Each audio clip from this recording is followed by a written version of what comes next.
The wall at Jericho was an impenetrable force to any army that was trying to overtake the city.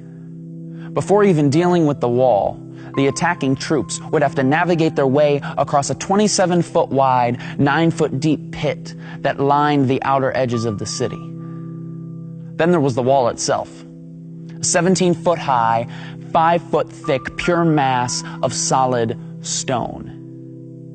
If the attacking army managed to get this far without being shot down by archers, all that was left was to defeat the well-trained Canaanite army that was waiting within.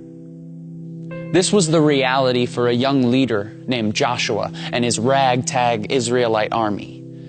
These Israelites, who had seen an entire generation live and die while wandering through the desert, were tired, hungry, and facing what seemed like an impossible task, a hopeless situation.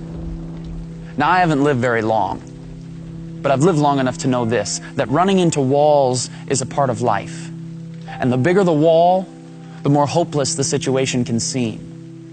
The large walls of sickness, loss, divorce, addiction, they pop up all around us and they seem impenetrable. And just like the wall at Jericho, these walls rarely stand alone. The walls of our lives are often accompanied by a deep pit of pain, suffering, and despair, and all the while an army of hopelessness attacks us on every side. The question is asked all the time, if God loves us so much and is so powerful, then how could He allow these walls to pop up around me?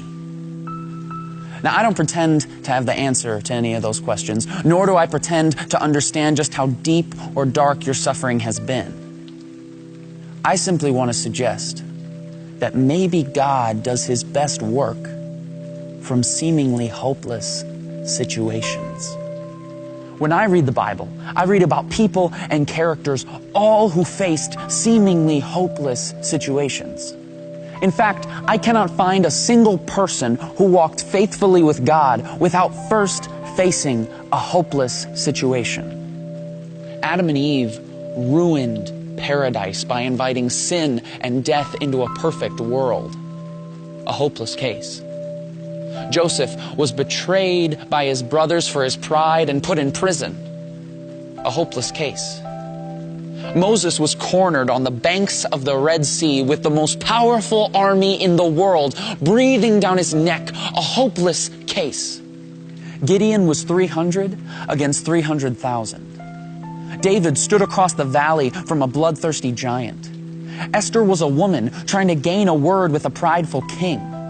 Daniel's roommate was a lion. His friends were thrown in an oven. Jonah sucked at his job and got stuck in a whale. Peter was a coward. Paul was imprisoned. The 5,000 had no food. Lazarus was dead. Timothy was too young. Abraham was too old. The youngest son was too stupid. The walls of Jericho were too strong. And Jesus was humiliated, hung on a cross, and buried in a tomb, burying all hopes of the revolution that was hoped for thousands of years. Now, everybody was ready to close the book on these stories. The end, game over. But if there's one thing we learn from the Scriptures, it's that we can never place a period where God has placed a comma. Because when all other options have been worn out, when circumstances couldn't get worse, when everything else has failed, get ready, because that is exactly where God shows up.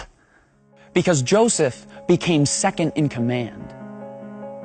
The Red Sea parted. Gideon won without lifting a weapon. Goliath's head was on a plate. Esther spoke and the king listened. Daniel tamed the lion. The oven felt like room temperature. Nineveh repented. Peter became the rock. Paul rejoiced. 12 basketfuls were left over. Lazarus was just kidding. Timothy built a church. Abraham built a family. The youngest son came home to a party. The walls of Jericho came a-tumbling down. And Jesus Christ pulled off the resurrection, defeating sin and death. And the creation that had been marred so many years ago was now restored for all time. With God, what seems like a hopeless situation is not only possible, it's favorable. Because only God can turn a mess into a message. Only God can turn a trial into a triumph, a test into a testimony, and a victim into a victory. His power is made perfect in weakness. So let us rejoice in our trials and hold unswervingly to the hope we profess, because he who promised is faithful, was faithful, and will always be faithful, no matter how hopeless the situation.